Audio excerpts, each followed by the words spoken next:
Vamos a cambiar un poquito el tinte del tema. Ahora vamos a hablar sobre el precio, lo que tenemos que pagar para ser auténticamente discípulos de Jesús. Porque a veces queremos ser discípulos de Jesús solo cuando todo es fiesta. Cuando todo es bonito, todo mundo quiere seguir a Jesús. Y si no me creen, basta con que recordemos algunos momentos de la vida de Cristo. Cuando Jesús se transfiguró y los apóstoles pudieron ver a Moisés y a Elías conversando con Jesús, los apóstoles tenían ganas de quedarse. Y por eso dijeron a Jesús: Señor, si quieres podemos construir aquí 3 casas, una para ti, otra para Moisés y otra para Elías. Porque todo era bueno, todo era fiesta. Y como todo era bueno y era fiesta, querían quedarse con Jesús. Pero cuando fue la crucifixión, ¿cuántos de verdad se quedaron? Ni siquiera el que quería construir las 3 casas. Cuando Jesús daba de comer, habían 5,000 personas. En otra oportunidad habían 3,000 personas. Cuando Jesús se fue a orar, ni enterado estaban. Cuando por fin lo encontraron, le preguntaron: Maestro, ¿dónde estabas? Y Jesús dijo: ya sé que ustedes me siguen, pero no por el mensaje que yo les transmito, sino porque les doy de comer. ¿Eso qué significa?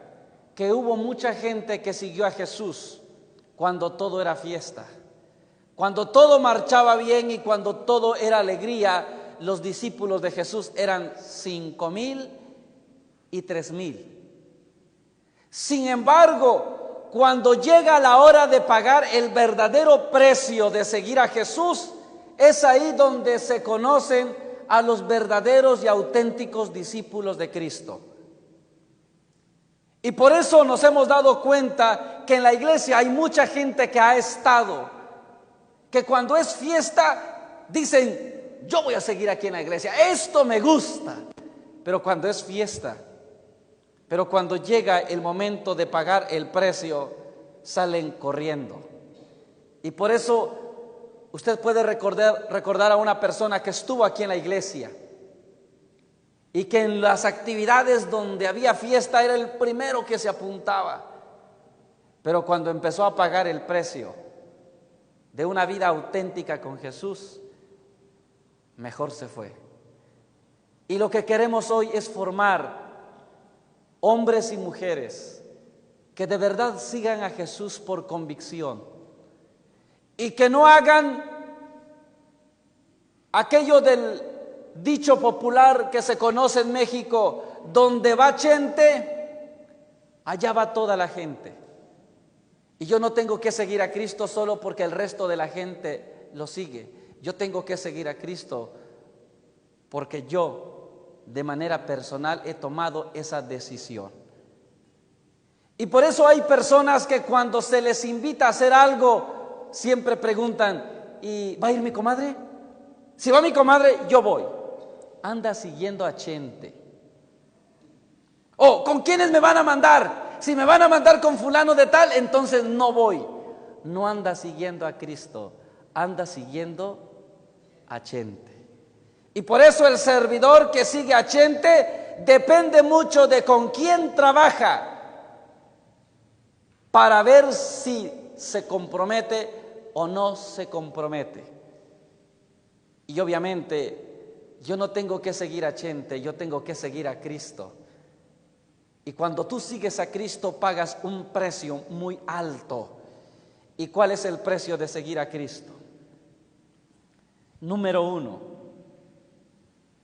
dejar todo, a ejemplo de San Mateo. Veamos lo que nos dice el Evangelio de Mateo, capítulo 9, versículo 9. Jesús, al irse de allí, vio a un hombre llamado Mateo en su puesto de cobrador de impuestos y le dijo: sígueme. Mateo se levantó y lo siguió. Fíjese lo que hizo Mateo. Mateo estaba sentado en su puesto de cobrador de impuestos. Es decir, estaba en una oficinita donde tenía su escritorio, porque eran como los de Hacienda, donde vas y pagas los impuestos. Ahí estaba Mateo. Cuando Jesús le dice a Mateo: sígueme, ¿cuál es el precio que tuvo que pagar Mateo para poder seguir a Jesús? Dejar su mesita donde cobraba impuestos. Y por eso yo me imagino a Mateo escuchando el llamado de Jesús que le dice: sígueme. Pero Mateo después miraba a la mesa donde cobraba impuestos y la mesa le decía: quédate. Y Mateo tuvo que tomar una decisión. ¿A quién debía de escuchar? ¿A Jesús que le decía: sígueme? ¿O a la mesa que le decía: quédate? Y todos nosotros tenemos que llegar a ese punto si de verdad queremos ser auténticos discípulos de Jesús. Al punto en que tenemos que escuchar la voz de Jesús que nos dice: sígueme. Y tendremos que dejar todo como Mateo, que dejó su mesa de cobrador de impuestos. Mateo no dijo: sí, Señor, yo te voy a seguir, pero déjame primero presento mi renuncia. O sí, Señor, yo te voy a seguir, pero primero hago mis cuentas y dejo aquí todo cuadrado y después te sigo. O yo te voy a seguir, pero primero le voy a ir a preguntar a mi mujer a ver si quiere. O a mi mamá a ver si me da permiso. Mateo no pone condiciones. Mateo deja todo.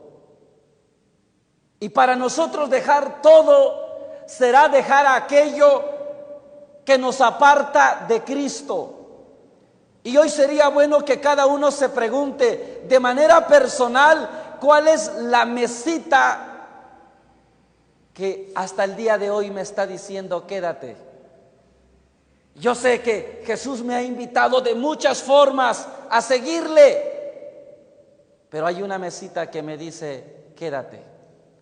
¿Cuántas veces en la misa el Padre ha dicho: a ver, ¿quién se quiere integrar a alguna pastoral? ¿Quién se quiere comprometer en algún grupo? Nadie. Se hacen los sordos como si la Virgen les hablara. Porque es más fuerte para las personas la voz de aquello que le dice: quédate, que la voz de Dios que le dice: sígueme. Y por eso llega un momento en que se tiene que dejar todo. Y esa es la parte más dolorosa. Porque yo puedo decir: yo sí creo en Cristo, yo sí amo a Cristo. Deja todo y sígueme.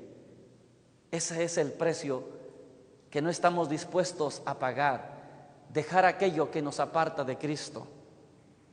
Y yo les he compartido que yo tuve que pasar por un proceso en el que dejé mi trabajo, mi seguridad económica, sabiendo que ponía en riesgo mi futuro. Pero había una voz en mi corazón que yo intenté callar por muchos años, que me decía: sígueme. Incluso en el trabajo, todos los días iba al trabajo y me preguntaba: ¿hasta cuándo voy a estar aquí? ¿Cuándo voy a seguir atado a esta empresa? A pesar de que soy consciente de que Jesús me llama y de que quiere todo de mí. pero si dejo mi trabajo me puedo morir de hambre. Me voy a ver hundido en la miseria. Y empezaba a tener sueños de que dejaba mi trabajo y que empezaba a vivir en pobreza y tenía que limosnar comida. Y todo eso me asustaba y despertaba asustado. No, jamás. Lo que quieran, menos eso. Hasta que un día me armé de valor y dije, tocará seguir a aquel que me llama, dejando todo. Obviamente, eso no significa que todos ustedes tienen que dejar su trabajo. Cada uno tiene que responder al Señor de acuerdo al llamado personal que Dios hace. Yo intenté responder al llamado de Dios de otra forma, dándole algún momento de mi tiempo, dedicando algunos espacios, pero en mi corazón había una voz que me pedía todo, y por eso tuve que dejar todo. Obviamente, para nosotros dejar todo empezará por aquello que es lo que nos aparta de Dios. ¿Qué me aparta de Dios? ¿Qué es aquello que me impide comprometerme de verdad? ¿Por qué hasta el día de hoy no he sido un servidor que asume su compromiso y su responsabilidad como un auténtico servidor y no como un servidor inmaduro, que solamente cuando está de buena sirve, solamente cuando quiere sirve, cuando se le da la gana sirve, pero cuando no quiere no sirve, por más y que le pidan que haga algo? ¿O qué me cuesta soltar para que yo pueda quedar completamente libre?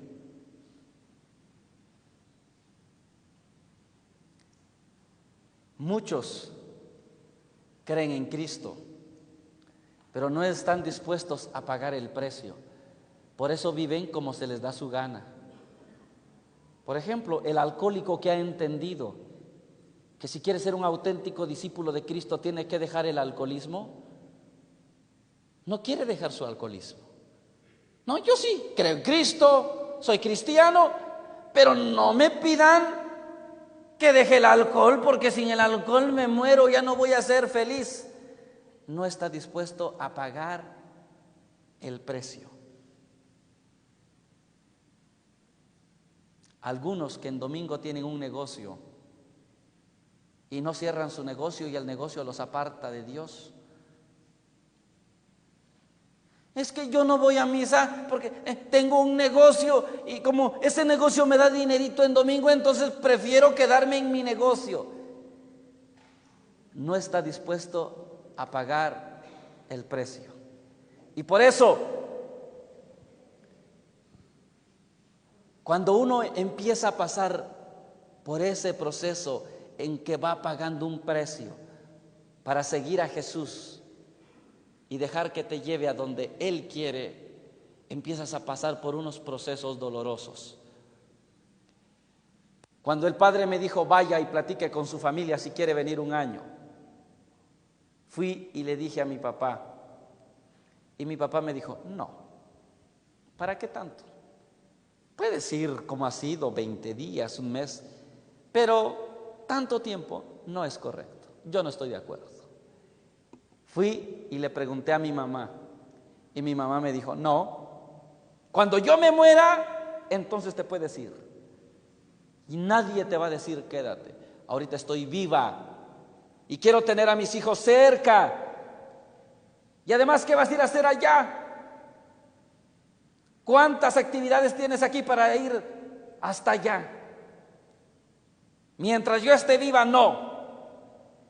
Bueno, fui y le pregunté a mis hermanos, y mis hermanos me dijeron, no te conviene, porque estuviste muchos años fuera y apenas y te estás estableciendo en la diócesis y te estás abriendo camino de forma extraordinaria en todas las diócesis vecinas. Ir allá por mucho tiempo es perder tu proceso que ya iniciaste. Por último, le pedí un consejo a un hombre que respeto mucho, un viejo que ya tiene 80 años. Me acompañó a una misión y le dije: ¿usted qué opina? Tengo esta propuesta. Y me dijo: yo, como un hombre mayor y como tu abuelo si quieres, yo te digo que no vayas. Tienes a tus padres vivos y quédate con tus padres. Y cuando ya no estén tus padres, ahora ya puedes irte. Entonces dije: bueno, creo que tiene razón. Y le iba a decir al padre: ¿sabe qué, padre? No. Porque tengo muchos motivos para no ir. Aparte, teníamos un pequeño negocio que andábamos empezando, teníamos que cerrarlo y quedarnos con las cosas, si es que las vendíamos y no se iban a quedar ahí. Hasta que llegué a un texto donde llegó un joven y le dijo a Jesús: maestro, yo te seguiré, pero primero déjame enterrar a mi padre. ¿Y qué le contestó Jesús? Deja que los muertos entierren a sus muertos. El joven le está diciendo: sí, Señor, yo te voy a seguir, pero primero que se muera mi papá. Ya que mi papá se muera, ya no voy a tener pretexto para quedarme. Entonces ahora sí te puedo seguir. Y eso no le gustó a Jesús. Y Jesús dijo: deja que los muertos entierren a sus muertos. Y ese texto llegó justamente el día que necesitaba decidir si era correcto alejarme tanto tiempo de mi familia o no. Porque aunque me cuesta, tuve que escuchar eso. No se le puede decir a Jesús después. Es en el momento. Ahora te llamo, ahora tienes que seguir, sin peros ni pretextos. Después, cuando mi mamá me dijo: pero te vas a ir en contra de mi voluntad, y le dije: sí. Entonces no me amas. Y le saqué un texto a mi mamá: el que ama más a su padre, a su madre, que a mí, no es digno de ser mi discípulo. Me duele dejarla, claro, pero es parte del precio que tengo que pagar yo, y es parte del precio que tiene que pagar usted. Y le pregunté a mi mamá: ¿y qué? ¿No le gusta tener un hijo predicador? Y me dijo: sí, me siento orgullosa. Pues ese es el precio. Por ejemplo, las mujeres a veces sueñan con casarse con una persona que se la pase de un lado para otro y creen que será su orgullo. No saben lo que piden. Por eso a mi esposa, antes de casarnos, le dije: piénsalo bien si te conviene. Tú ya me conoces, tú me conociste en la evangelización, y piensa si estás dispuesta a soportarme, porque yo no voy a dejar la evangelización para vivir contigo. Más bien, tú tendrás que acomodarte a mi estilo de vida. Obviamente le voy a bajar algunos decibeles para tener tiempo para ustedes, pero no voy a dejar la evangelización. Y me dijo: no importa, no importa, yo estoy dispuesta. Y le di un consejo: habla con mi mamá. Mi mamá ha tenido que soportar a un marido que se la pasa predicando y no se está en la casa. Y pregúntale a mi mamá cuánto le ha costado esa parte. y de que a veces le ha tocado quedarse. Y a veces ha tenido que llorar la ausencia de mi papá. Habla con ella. Y si después de eso estás de acuerdo, pues ya es tu problema. Fue y habló con mi mamá. Y mi mamá le dijo, es difícil, pero es posible. Y por eso yo siempre le digo una cosa a ella. Todo lo que yo hago es también gracias a ti, que estás dispuesta a quedarte. Y que el precio que hay que pagar por seguir a Jesús no solamente lo pago yo, al dejar mi familia, al ponerme en peligro al viajar, al tener algunas sensaciones de soledad a veces. Por ejemplo, una de las cosas que más me pasa, aquí obviamente no, pero regularmente despierto y no sé dónde estoy. Porque estoy de un lado para otro, hoy aquí, mañana allá, y así voy de un lugar para otro. Entonces llega un tiempo en que me despierto a medianoche y tengo que sentarme y antes de levantarme y preguntarme, ¿dónde estoy? A ver, ¿dónde estoy? Recapitulo, ayer estuve aquí, sí, ya sé, me duermo. Pero es fea esa sensación de despertar y no saber dónde estás. Pero es el precio que se tiene que pagar. Obviamente, como les digo, no significa para todos hacer lo mismo, sino que cada uno descubra su propio llamado y que cada uno entienda qué es lo que Dios me pide dejar para que yo le pueda seguir auténticamente. Quizás dejar mi orgullo, dejar un poquito mi pereza. ¿Por qué mucha gente no sirve a Dios? Por pereza, por flojera. Ay, sí, pero es que llegué cansado del